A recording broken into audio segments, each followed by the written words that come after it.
نبی کریم صلی اللہ تعالی علیہ وسلم نے ارشاد فرمایا ہے کہ اللہ فرماتا ہے کہ الخلق ویال اللہ، فرمایا یہ جو ساری مخلوق ہے نا، یہ اللہ کا خاندان ہے، یہ اللہ کا کنبہ ہے۔ اور حضور فرماتے ہیں کہ اللہ اس بندے سے محبت کرتا ہے جو اس کے کنبے سے پیار کرتا ہے۔ ہمارے جتنے وہ لوگ ہیں جو اس مشکل کی گھڑی میں لوگوں کی مدد کے لیے نکلے ہوئے ہیں، آزمائش کی اس گھڑی میں جو لوگوں کا خیال رکھ رہا ہے، ہر آدمی اپنے بچوں کو اپنی چھتری کے نیچے لیے گھروں کے اندر بیٹھا ہے، لیکن پولیس والے روڈ پر پہرے داری کا فریضہ سر انجام دے رہے ہیں۔ سب لوگ اپنی اپنی فیملیوں کے ساتھ اپنے علاقوں میں موجود ہیں، لیکن پاک فوج کے جوان وہ اپنے شہروں سے، اپنے علاقوں سے دور، اپنے ہاتھوں کے اندر قوم کی نگہبانی کا جھنڈا اٹھائے دور کھڑے ہیں، پہرے کا فریضہ سر انجام دے رہے ہیں، ڈیوٹیاں کر رہے ہیں، لوگوں کا خیال رکھ رہے ہیں، لوگوں کو تلقینیں کر رہے ہیں۔ اور پھر ہمارا ریسکیو کا عملہ جو لوگوں کو طبی امداد بھی دے رہا ہے، لوگوں کو ہاسپٹل میں بھی لے جا رہا ہے، اور پھر سب سے بڑھ کر وہ ڈاکٹر، پیرامیڈیکل سٹاف،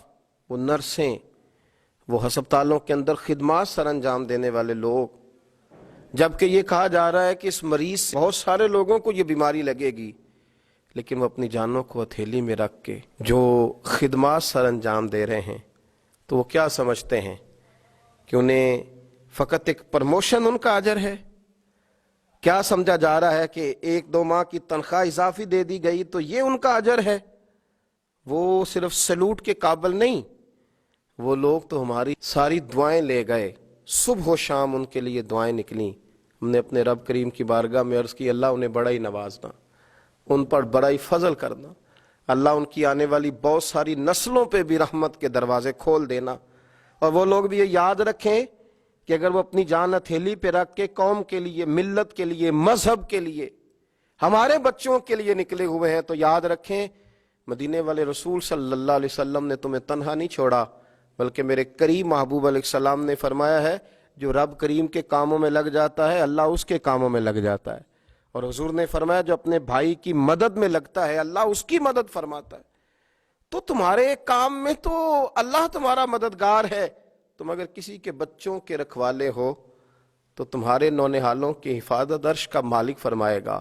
وہ تمہارے گھروں میں خیر کرے گا، وہ تمہارے لیے آسانیاں کرے گا، وہ تمہیں بڑا نوازے گا، وہ تمہاری سانسوں میں خوشبوئیں بھر دے گا،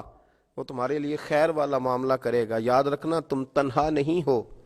تمہارے ساتھ قوم کی دعائیں ہیں، تمہارے ساتھ لوگوں کی آرزویں ہیں، لوگوں کے اچھے جذبات ہیں، لوگ اپنے گھروں میں بیٹھ کر کے ہمارے لیے خیر کا جملہ بولتے ہیں۔ اور مجھے تو یوں لگتا ہے کہ اداروں کی ساری کوتاہیاں آج اس دور کی نیکیوں کے سبب سے معاف کر دی جائیں گی۔ اللہ ان پہ رحمتیں فرما دے گا، اللہ ان کے لیے کرم نوازیاں کرے گا، ان کے لیے آسانیاں ہو جائیں گی۔ قوم کا ہر فرد تمہیں سلام کرتا ہے۔ میرے جیسے کئی لوگ جب مسلوں پہ سر جھکا کے اٹھتے ہیں اور اپنے مالک سے جب اپنے لیے، اپنی اولاد کے لیے، اپنے احباب کے لیے خیر مانگنے لگتے ہیں، تو تمہارے لیے خیر مانگتے ہیں،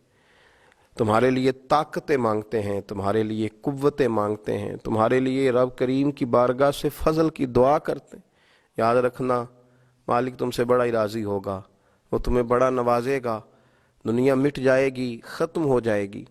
لیکن دھرتی کے لیے اپنا پیش کرنے والوں کے نام چمکتے دمکتے خوب رہیں گے۔ کبھی بھی اپنے آپ کو تنہا اور کمزور نہ سمجھنا۔ اللہ تمہاری نگہبانی فرمائے۔